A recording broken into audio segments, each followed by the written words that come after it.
Hi YouTube. Okay, what should I say? I'm taking you, I don't know what I'm doing actually. Leandri, I'm liking the personality coming through and probably going to use some of these snips, so. Okay. You're talking to me, you're not talking to the camera. Your camera's in your face. Okay, talk to me. No, it's a bad angle. Can I not have my foot up? No, your foot should be up because that's actually what it's like right now.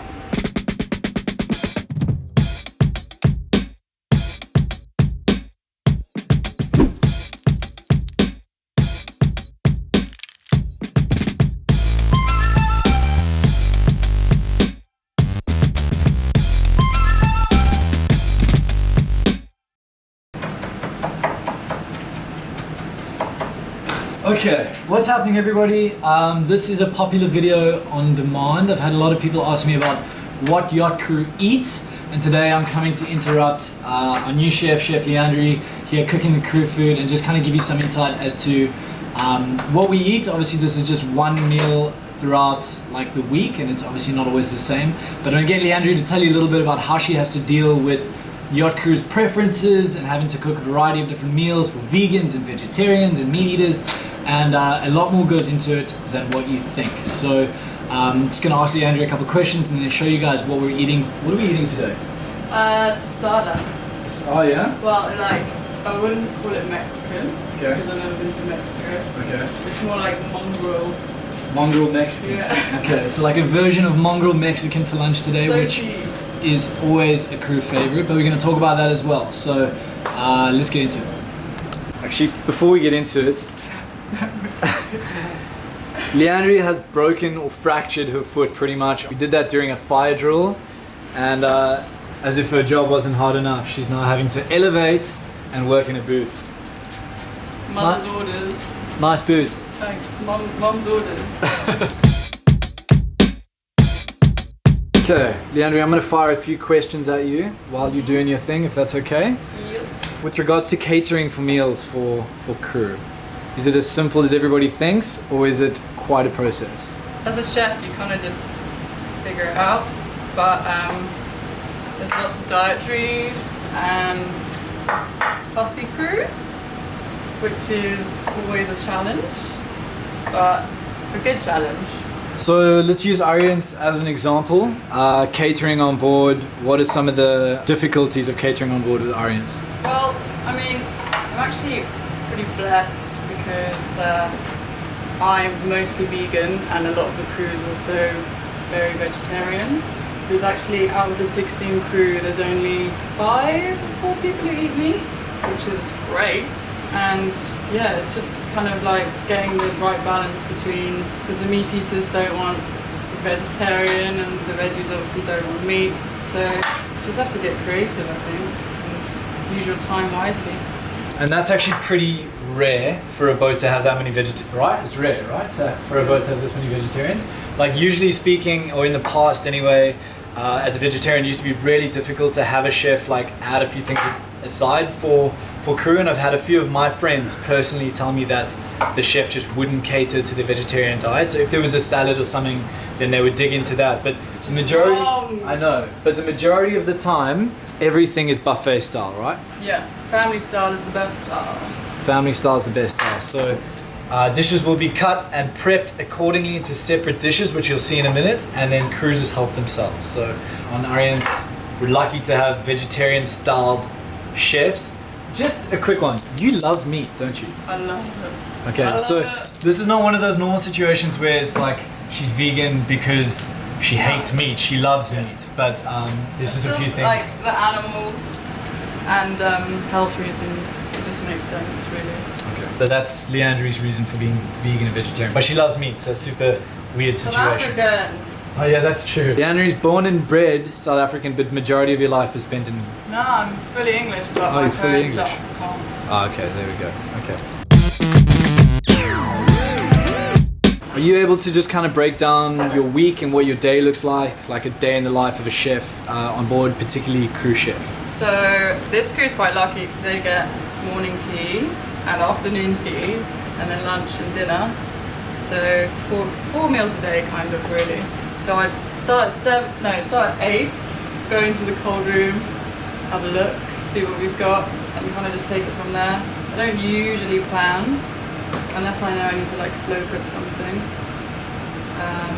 Yeah, I would normally, everyone finishes at 5, but I serve dinner at 6, so I normally finish like 6:30. But Chef Dean is great for that because he gives me 2 hours off during the day. During the day, got you. Okay. So morning tea is at 10 o'clock. Everybody comes down. There's like, usually it's, to tell you the truth, usually it's just tea. But somehow on this boat it got implemented that there were little bits of snacks throughout the day. So little bits and pieces. It could be muffins. It could be, today was a special one because it's Friday. We had eggs and toast. But that's not always the case on boats by any means.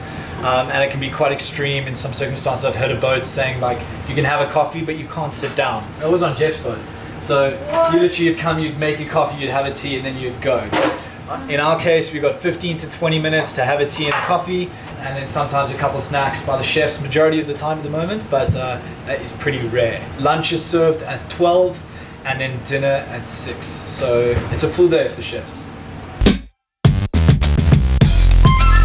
Okay, so the biggest question, and I'm pretty sure people have probably already commented because this video started already, let's talk a little bit about gloves, because this has been a big discussion on board, and there are certain circumstances where you use them and certain circumstances where you don't, and that's not just you, that's all chefs the majority of the time, right? The whole industry. Okay, so talk about it a little bit. If you wear gloves, you wash your hands less, so it's actually less sanitary, but when you're cooking meat and fish, like prepping meat and fish, definitely use your gloves. Definitely use gloves. So veggies and stuff like that, you're doing what you're doing, you go, you wash your hands, you do the next one. When you wear gloves, you end up just touching a variety of different surfaces, and it could actually be worse. Is that right? Let's go and confirm that with Chef Dean. What's the deal with gloves? What is the deal with gloves? When do you wear them, when do you don't? When we handle meat and seafood. And any of the other times, is it usually worse, or what's the deal? Because you've got a strong opinion with gloves, don't you? Yeah, I think that it should be worn when we handle meat and seafood, and any other time when it gets quite messy. But other than that, I think gloves hinder the, I don't know, spread germs more so, because people think when they're wearing gloves that they're not getting their hands dirty, so they wash their hands less. It's my opinion. Literally word for word what Leandro just said. Oh, really? On the tea. So just wanted to confirm that with 2 different people. He said exactly the same thing. Meat and fish hinders you from washing your hands. So that's the deal with gloves. Look at that. Today, well actually, just come over here. So we've got fake meat mushroom, which is actually pretty good. Steak. Steak for the meat eaters, not fake steak. Not fake steak. That's the real deal. Jackfruit. Another fake meat. Like a meat alternative. And then the cod is just defrosting there. Nice. So is that for the tacos and stuff like that? Are you doing tacos or? Yeah, they're all just going on top. Different. So it's Mexican style, help yourself. Let's not call it Mexican style because I've never been to Mexico. Pretend it's something it's not like. So I doubt there'd be like blackberries and raspberries and feta. Okay, fair enough. In a Mexican. It's just fake Mexican. Fake Mexican, okay. Okay, sounds good. So your primary role on board is obviously that of crew chef, but at the same time, when there's guests on board, you're assisting the head chef a lot, or how does that work? So we actually help each other. Me and Dean will get all the crew food out of the way, and then we'll focus on the guest food together, which is actually quite a nice way of doing it, and a lot of boats don't do that. On my last boat, crew food was me, and then I'd still be helping with the guest food, so it gets a lot. But no, I'm actually quite blessed and lucky in my situation. What's it been like working with Dean so far? It's pretty sweet. You have to say that though. No, genuinely. It's actually really good. He is a delight, but don't tell him I said that.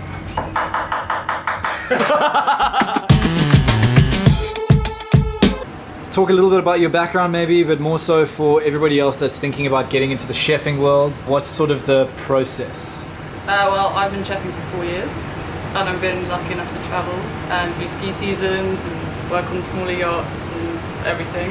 And then I just did my SCCW got my ENG one, and applied to an agency, and then literally got a job. So. Got a job just like that. So 4 years of working shoreside before you came into the 3. yachting world. 3 years. Yeah. I think you really need the passion and the love for food more than anything. Yeah. But I think, yeah, I don't want to say like everyone can do it, because it's not for everyone, but it's definitely for me the best kind of chefing, because I worked in like events and restaurants, and this is like the pinnacle for me. You can tell me if I'm wrong about saying this, but there's always something that I kind of figured as a deck crew member or in any other division on a boat that I'm almost a little bit jealous of. You can be really passionate about cooking. You can be passionate about food and passionate about learning about different cultures and different food and stuff like that. So this is the one job on a boat which you can really be passionate about and like really look forward to waking up every single day. And I know that it's hard, I'm not saying that that's the case, but what I'm saying is for deck crew and interior crew, I'm not saying that you can't be passionate about it, but generally speaking, you're maintaining, you're cleaning stuff, you're doing things like that. On a boat, you love to cook, right? Yeah. Not everybody on earth loves to clean. That's kind of the purpose that I'm trying to get across. So it really is a passion job, in which he was talking about needing to be passionate about what you do. You really do, because you're going to wake up every single day and cook. There really can't be a day that you wake up and don't feel like cooking, and I'm guessing that those days do happen. They do. And you just don't feel like cooking again 7 days in a row, week after week. It gets consuming. Yeah. And it's pros and cons, because you guys you can shut off, but when I go to sleep at night, I'm like Food, what are you going to do tomorrow, etc. Yeah, or like on Instagram, like, oh, like this and this, like little mind maps. Yeah. Sparks flying. It's pretty crazy. There's one more thing I'm going to point out to you, which maybe you've never considered. You go to a restaurant, right? You can order Italian, or you go to another restaurant, you can order that specialty, but on a boat, you've pretty much got to be able to cook any different type of food, any different culture, for any different guest, like that must be, like, how does that work? Like, do you practice, do you try and do every different culture and different type of food, or, yeah? That's why I say it's mongrel. It's not authentic in any way, but you read books and recipes and internet, and you just learn. You don't have a choice. Do you spend a lot of time doing that? Yes, like I said, it consumes you, chefing. But like, it's the same. You're the KP, you're the commie, you're the everything, because you have to clean up after yourself, and you have to do the jobs that like normally in a restaurant the lower ranks would do, and they're just a bit of everything, really. Bit of everything, yeah. Just, yeah. And when you go to a restaurant, how often do you find yourself being able to eat without critiquing something or having to like wonder how they did it? Like, do you ever just get to enjoy a meal, or not really? No. No. Constantly thinking about it, Constantly critiquing and thinking, oh, I'm going to take this and this and this, and I can do this with this. And if it's not good, it's, disappointing. Yeah. I'm just going to show you guys some of the food that we're having today. I don't even know how to describe it. This is like a regular meal that you would serve during the week, right? This is nothing special done for the video. You didn't know I was filming today. This is just a day on Arian's lunchtime.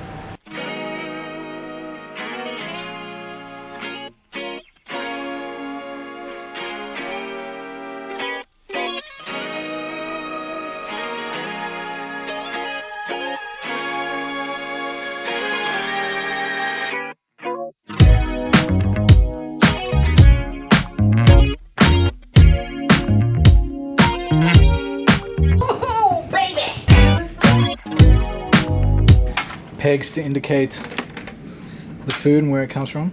People are going to ask about the pegs. Green veggie pegs, red meat, blue fish pegs. That's how we... Ta-da!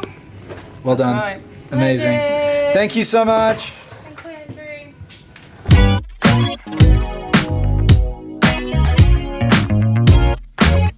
Hi, I'm Leandri. I'm the sous chef on Motor Orient. I've been a chef for 4 years, and in today's video we kind of just go through what it's like cooking crew food for the wonderful crew that is on Motor Orient. Yacht Squid! Yacht Squid!